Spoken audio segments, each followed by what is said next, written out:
This is like a fly on the wall in the middle of stuff. So fun. Okay. And powerful and Emir to Shem. We should all have an Aliyah and Shalom Bayis, understanding people's issues.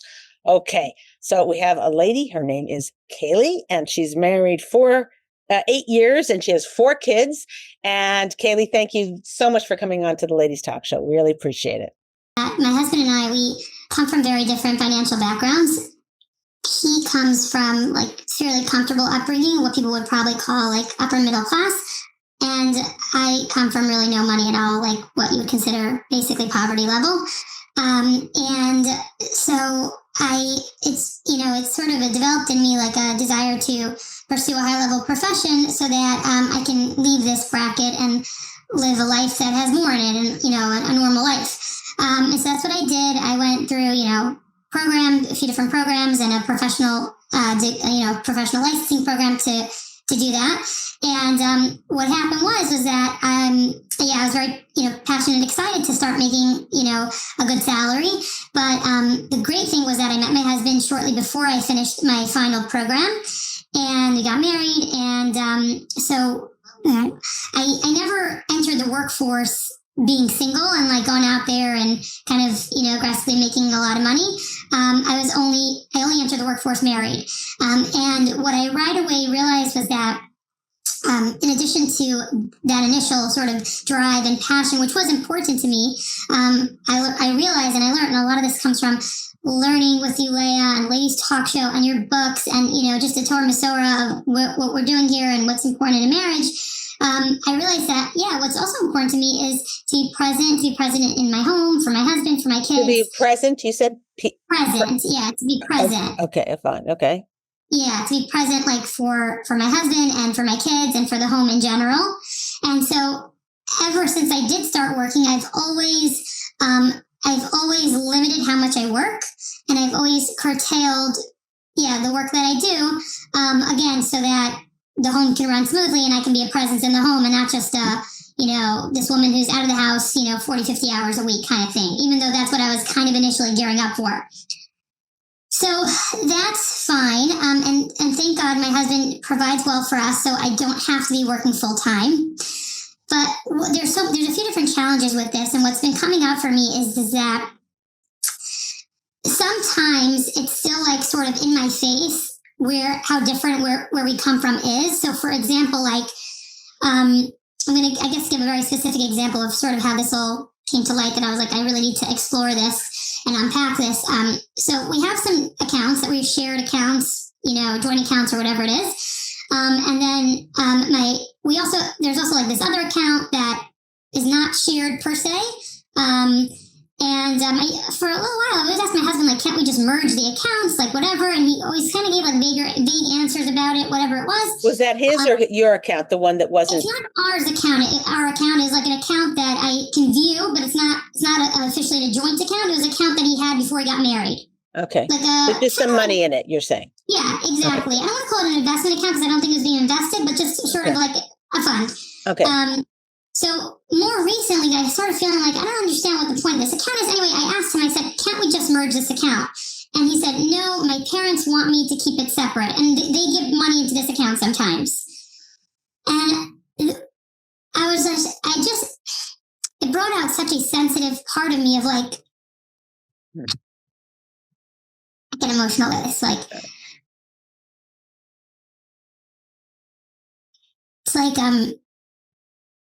it's just in my face that here he comes for money and he has money and he's being provided money, but I am like entirely stunting myself professionally so that we can operate as a team. And like, I still have no money in a certain sense, right? I'm not going out there. I'm not money on my own. I'm not making these investments accounts, these trust funds on my own, these like big, sort of exciting accounts because I'm full on like, our team of like, we're not going to let our children be raised by au pairs. Like I'm just not signing up for that. And I want to be present in the home. I make 98% of the food in the home, at least, if not 99. Like I love that responsibility. Like I love that I can be present, but when there's sort of like this division, with some of the finances, it's just like, it makes me feel like you're just it's like you can go on and be successful professionally. I always wanted to be successful professionally, and you're just reminding me of like the fact that I'm not, and it just almost makes me want to like go overboard and say, you know what, forget this. Like I'll make these fun accounts for myself that are only mine. Like it just, you know what I mean? It's just like bringing that out in me. That's just like a specific example to sort of bring out this nuance that I see I've been struggling with, that like comes up for me, that I'm very sensitive to. And what's funny about it is a few things. Number one, I fully believe that the bracha in my home comes from my husband. And even if I went out there and made $250,000 a year annually, I would believe full-heartedly that it's because of my husband that we have that bracha. So for those of you who are new to the show, that we have, there's many sources that talk about that. He's the source of all bracha, whatever. So just for now, just swallow that. And you might be like, what? Just swallow that. It's such a beautiful thing once a woman starts to realize that how much bracha comes into her home by understanding how Hashem created the Bria, created the world. So anyway, I just had to give an aside for people who may not know. Yeah, so part of me just had to ask myself, like, why do you care? Like, you're living a beautiful life. This is really all you've ever wanted. You do have the life you were hoping for. So why are you getting hung up? And that's really the question that I ask myself, is really, why are you getting so hung up? It's like, it's not like we're not doing well because of it. Like, I'm not working enough and we're not doing well and we're poor. It's not the situation we're in. So it just, that's really it in a nutshell. It's like, it almost comes across like, just like almost like an arrogance, like again, like from my husband's side, even though he's not an arrogant person, but like, again, as if like he gets to, you get what I said. You get what I'm saying. I don't know if I have to like, if that's sort of clear. I get, basically you're saying that you have everything you want, but it's still, there's something that doesn't sit right with you about it. And his attitude about it doesn't sit right with you about it. So you're not sure how to, I heard there's a lot of emotions that were caught up in, either from your past or from the present, or, how it's going to look in the future. We're going to unpack this a little bit, but I wanted to first find out, have you had any conversations with your husband about this? And if so, what has he said? So I knew this question was coming.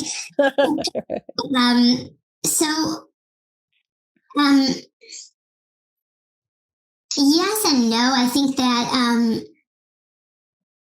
I can't remember too many very specifics. Like I mentioned, I have asked about, this account is very in my face because it's like a view account, a view only, and I'm just like, what are you trying to say? Like, this is just like a gift account? Like, I'm happy for you to buy whatever you want to buy. Like, why can't we just consider it our money when we're acting as such a team,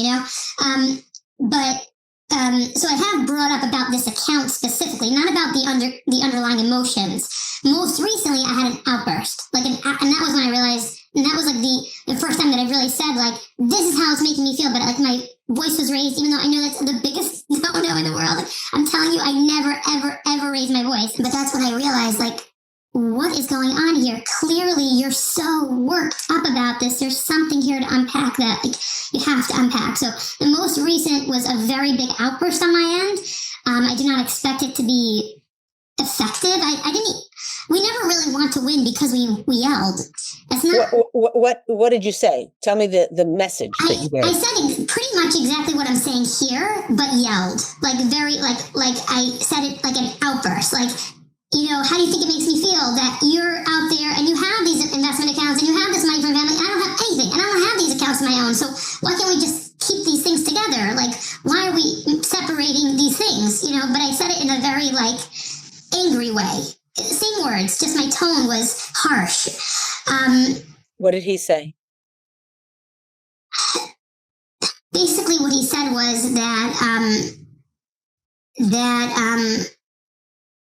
so just to clarify a little bit, with this infamous account. So, like I said, for a while I saw he had this account, I should say, and they weren't merging it, etc.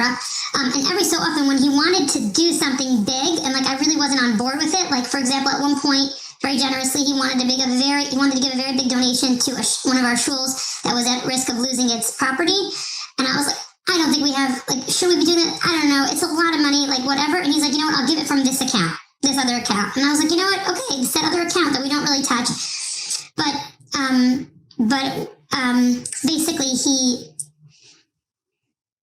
going to sound so funny. So he took money out of the account and then he then later down the road, much later, he would replenish the account. So I was like, this is what's just always been so confusing to me is like, if you're trying to say, let me have this account that I can kind of make decisions with that you were not necessarily on board with, that's one thing, but then he's just replenishing the account. So what is this from your account? joint money, you're saying from your joint money. Exactly. Mm-hmm. So more recently, when I had this outburst, he basically said, don't worry, I'll move money over into the joint account. So kind of all the times he's basically saying, like, I get it, you're right. Why was I replenishing it when this was a decision I made that didn't have you weren't on board with me and I took money out. So you're right. Like I shouldn't, like, whatever this account is, which I still am I'm not entirely clear on. I'm kind of clear, but not entirely clear. Like whatever the account is, like, he moved some money into our joint account to kind of say, like, you're right, let's keep our money more joint, and there's sort of less in that account, whatever. But the account is still there. There's still money in it. I think what's going on there is just that he comes from a family that all signed prenups before they get married. He comes from a family that, like, they're scared. They're scared that marriage is not necessary. They don't view marriage as necessary forever. And I think his parents just really want him to have this fun that he doesn't share with his family, like, for whatever reason. To me, it doesn't sound Jewish. It doesn't sound healthy, like, but maybe I'm wrong, and I'm totally open to the fact that I'm wrong. It's not going to take away the hurt from the day-to-day experience that I'm stunting myself, like, professionally. It's not going to take that away. But if I'm wrong, I can start to internalize that. And when I say I'm wrong, what I mean is, like, meaning, what I'm trying to say is, I don't think all my husband's money is my money. It's like, I think if you could tell me this, Leah, I don't know if you know this information, but, like, I think the Torah actually considers all our assets to be his, like, from a Torah perspective. So I'm not saying, like, give me your money. I'm just saying, why don't we just talk about it as ours? Why don't we just go through the motions? Like, we're both very responsible people. Neither one of us has to be concerned that one of us is going to spend in a crazy way and, go out and buy a third car overnight. That's not what this is. So why can't we just, for me, because this is such an area of sensitivity, it's one thing if we both came from money, we both have these investment accounts, we both have these extra accounts that our family gives, and then you sort of, like, you're on the same playing field. We are on totally opposite playing fields. Okay. So, and then the final thing I don't know if we'll even have a chance to unpack this, is just, like, the whole thing of, like, how much do I put myself out in the professional world? How much do I stay at home without feeling like I'm just sacrificing? I don't know where to put myself, like. Okay, well, I'll cover that here, because I have some very definitive thoughts about how you're conflagrating a lot of issues. Is that the right word? You're mushing one on top of the other, one issue. So there's first of all your issue of your sorrowful childhood. I mean, poverty, a lot of people are in poverty, and it's fine, not fine. It's always, it's kind of akin to being not alive in many sources. So and you didn't say, he was upper middle class, we were lower middle class. You said we were, like, in poverty. So I don't know what you went through and what trauma and drama that caused in your life, but that's a completely separate issue from your professionalism and from this account.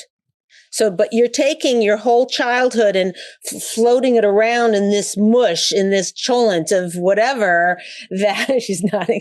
Oh yeah. No, it's like as if, that history, it's not, you can be triggered by these things. These things are triggering all of it, but they aren't causative of your poverty. And it's not your husband's fault that you had the childhood that you did. Now, as your husband, he's responsible for your emotional well-being. And if you have some trauma from childhood, he is mechiv, he's obligated to help you to heal.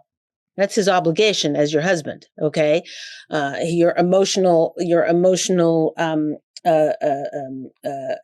well-being is his responsibility. Women get this wrong because they think, see, and he didn't remember my birthday. It's like, no. You need to manage your husband's care of you. You have 100% responsibility. Why is it that way? Because guys don't get it. Okay. Hello. No, and that's the way Hashem made the world. So you're responsible for having him take care of you emotionally, and you need to teach him how and show him how and explain to him whatever, but not by yelling. Obviously, you know that. I'm not going to beat you up for what you did because you owned it. You owned your stuff. But what I'm saying is that your husband, there is a way to give this over in a way that he'll get it. But first need to take the layers, the conflagration away. And you need to look at these things in separate windows. So let's look at your childhood.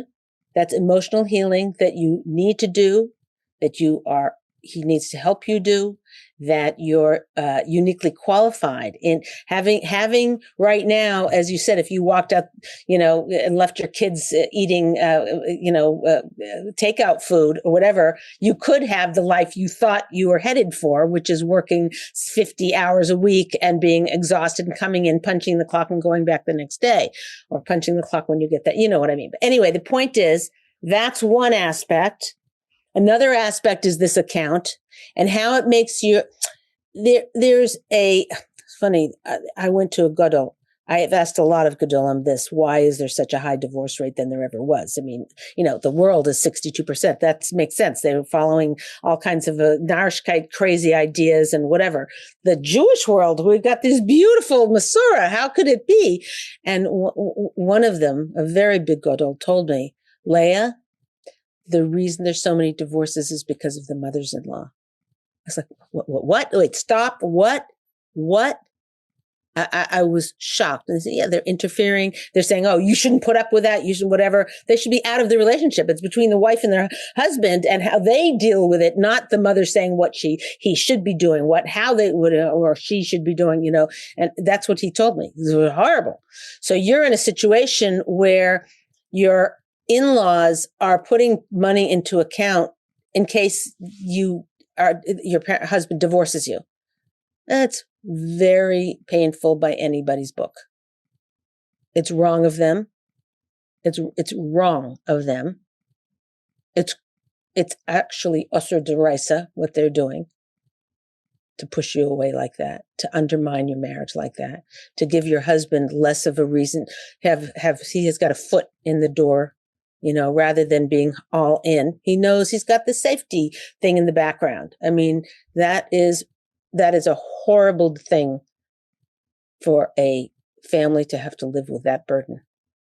And your husband might, he grew up with his or whatever. And if you're saying everybody signs prenuptial agreements in their whole family, this is the air that he breathes. It doesn't even seem not normal to him, probably thinks, well, of course. So he doesn't realize the sting, the twisting the knife, that him even just thinking that that's okay. So that is a disconnect between, your husband's understanding and your emotions of it. There is a way to tell him that without yelling, and there is a way to tell him that so that he really deeply understands the pain that would cause anybody. So that's another issue. But the other issue about your profession and being torn, like, well, I'll go earn that's just a reaction. I'll go earn my own money. I'll leave the kids, eating and him eating takeout food, and I could have as much money as I wanted. If it wasn't, I'm sacrificing all this for you, husband, and for you, children, which is my decision. And I love my life and I'm so happy I did it. But if you're going to shove your dollar bills in front of my nose, under my nose, you can't have it, and this is mine, then I will go do it. So that's just a reaction.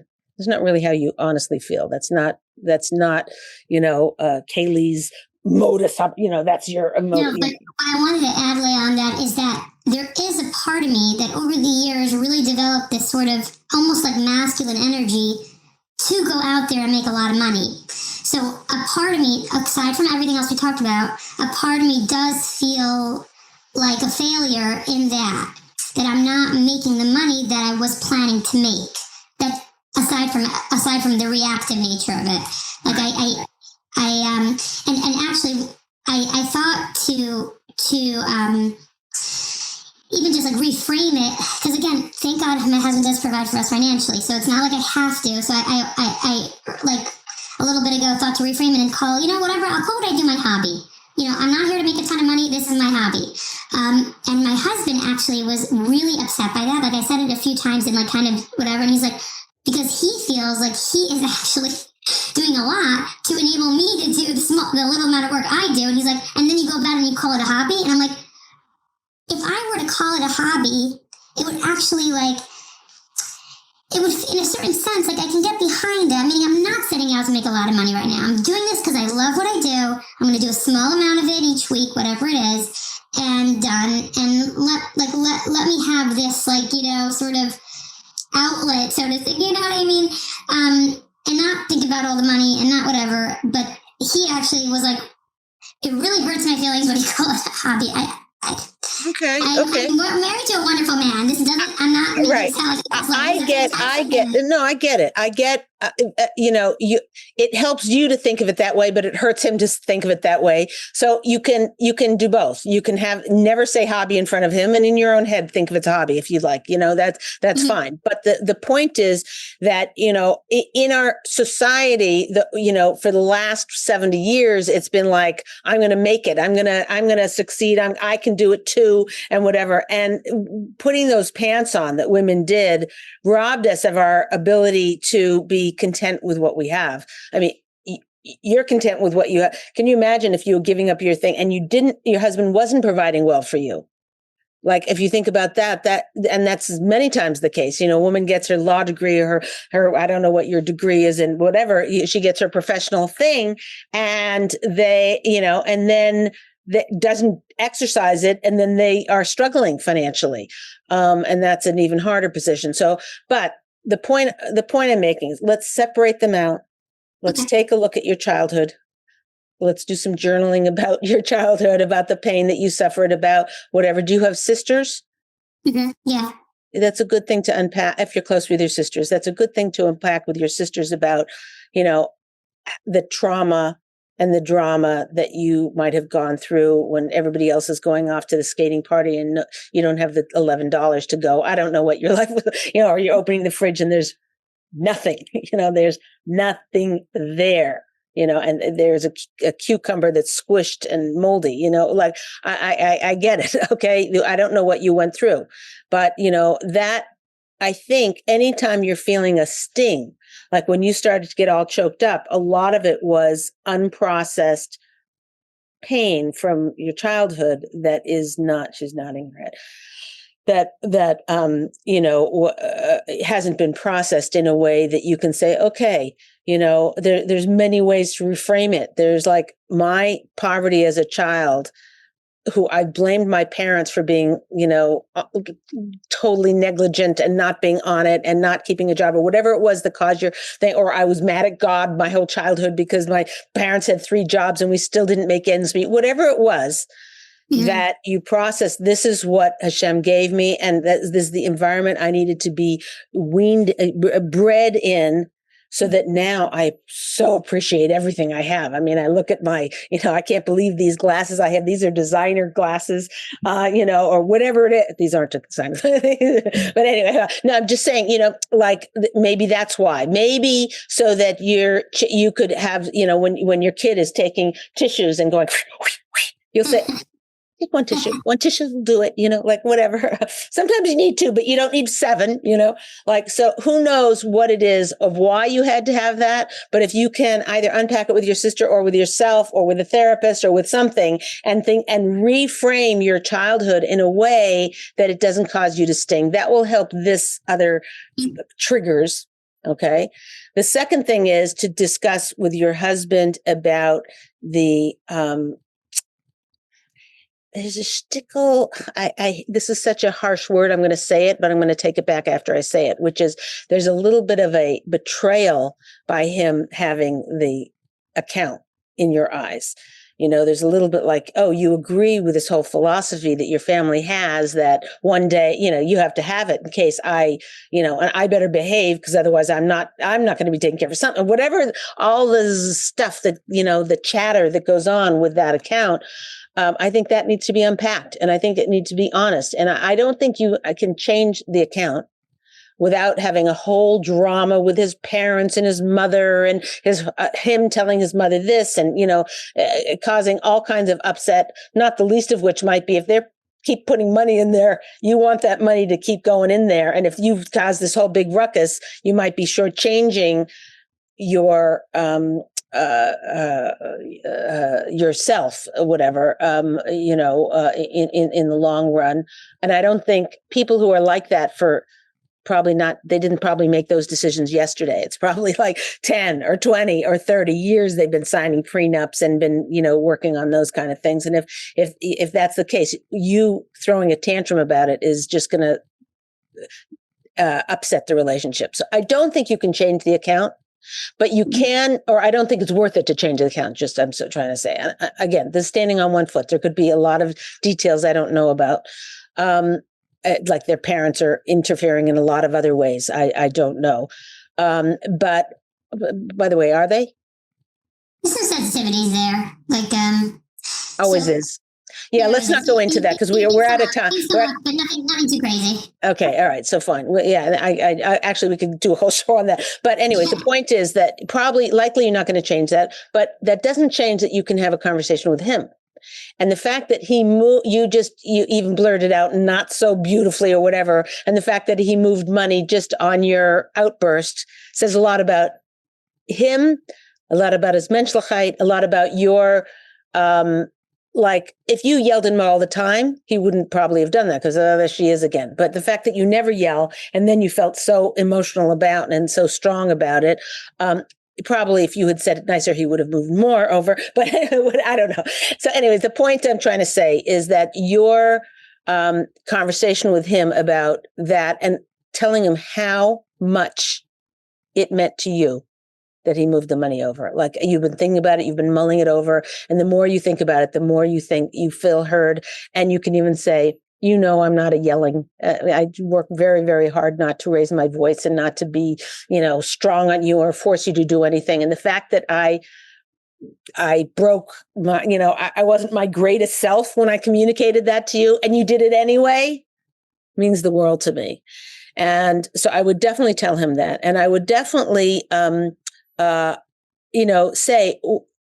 him about how that whole thing that his parents have this thing and that because he's religious, he has he doesn't think of it like, oh, this is my back door if I ever get divorced, but that's not in his thinking at all. And you're sure that that's not in his thinking, but can he imagine how it makes you feel that he would agree to do the thing? You understand why he agrees because it's a family thing and he also wants more money to flow in there, but you want from him to tell you, I'm keeping the account like this because if I don't, it would cause too much trouble to disrupt it. But you should know, in my mind, zero part of me feels like that's my back door if things go bad. That's not even how I think of it.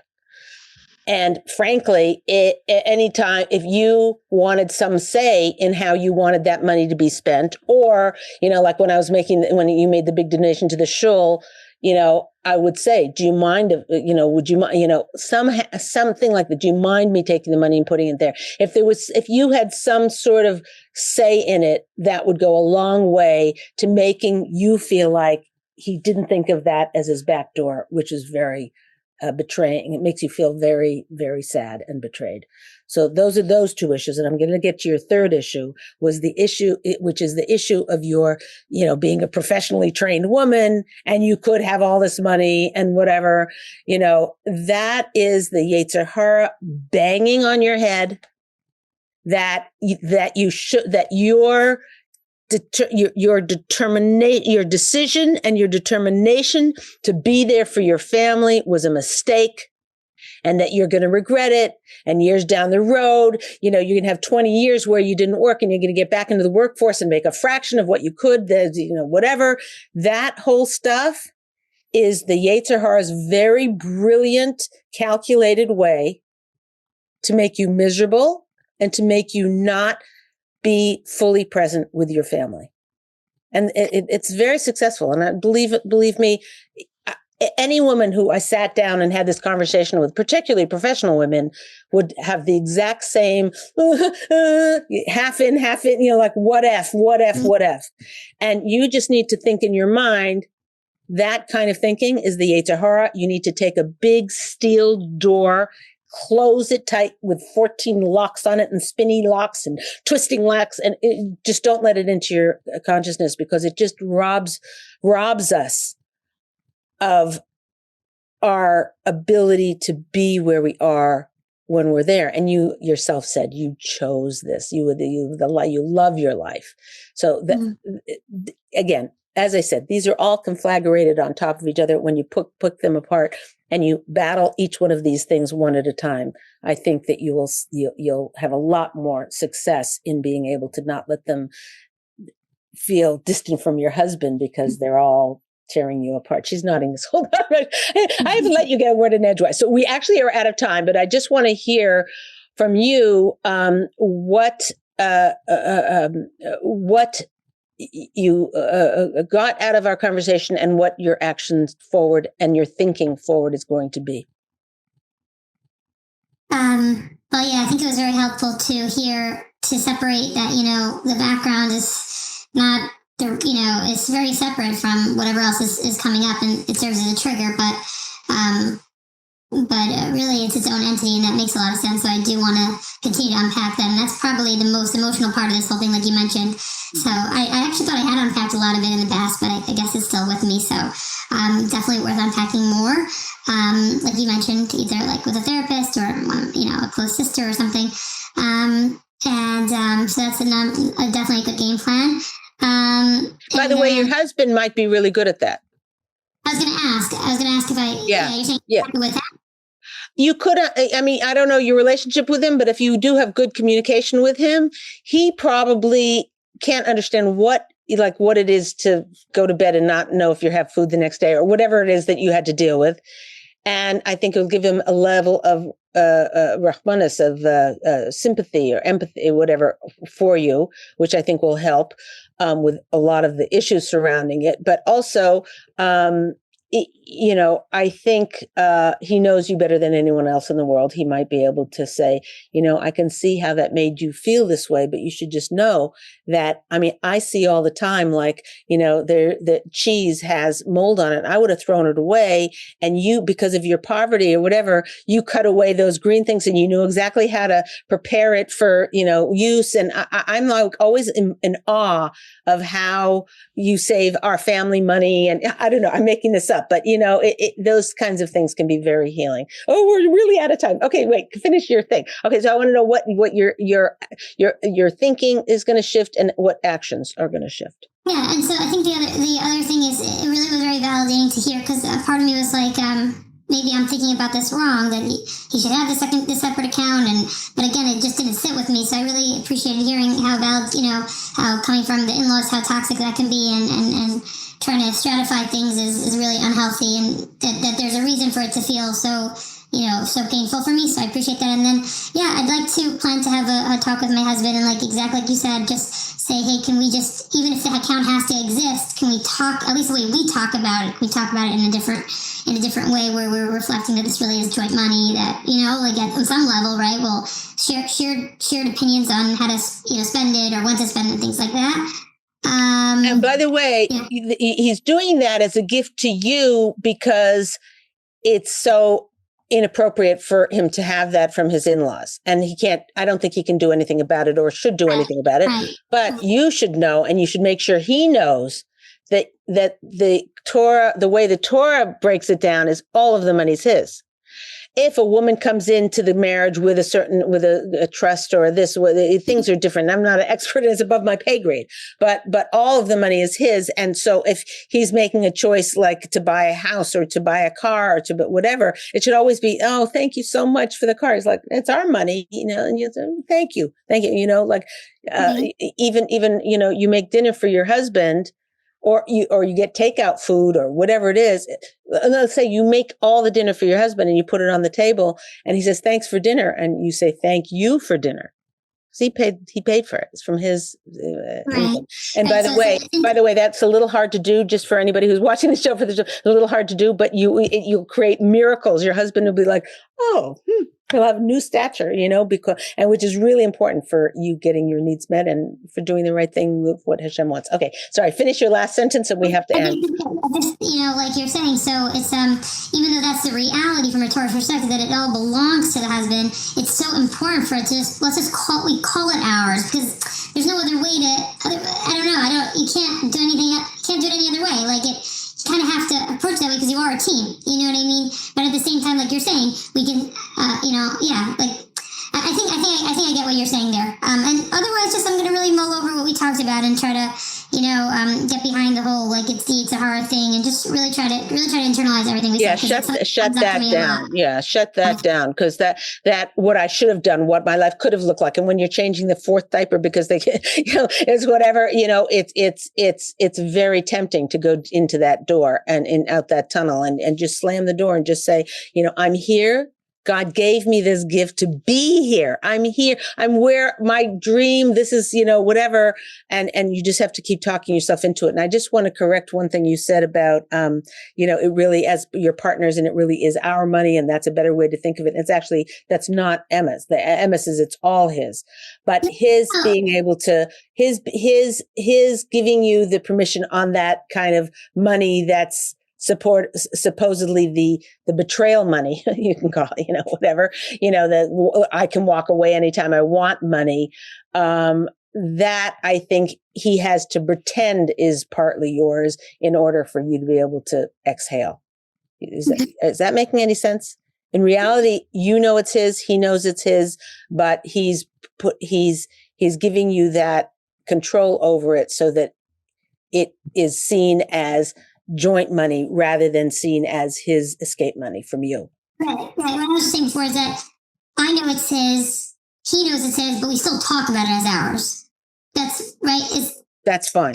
Yep. Yeah. I think that's a good way to handle it, given the, I don't think as I said, I don't think you should change that account because it might, might hurt. Okay. You've been fantastic. I'm really happy. I have to remember what your fake's name is, Kayli. And you've really been terrific. Thank you for being so honest with us. And Hashem should bench you, that you should be able to get over the suffering that you did as a child. You should be able to work that through and, with a lot of koyach, and recognize that whatever we've gone through and Hashem has put us in certain places, it gave us certain strengths and certain abilities that are our superpower in a sense. And so look for those and congratulate yourself on those. When you're able to see how that affected some good decisions you make now, or how you take care of your kids, and make sure there's always something when they open the fridge, there's always fresh milk or whatever it is, that because what it felt like not to. Work it around so that you see it as a strength rather than a weakness. And Hashem should bench you and all of Israel with the ability to take our history and our past into our future so that we can fulfill our shlemus and have the maximal Shalom Bayis on this planet that we possibly can have. Okay, it's Leah Richeimer for the Ladies Talk Show. Thank you, Kayli, so much for being with us, and we'll see you all next time.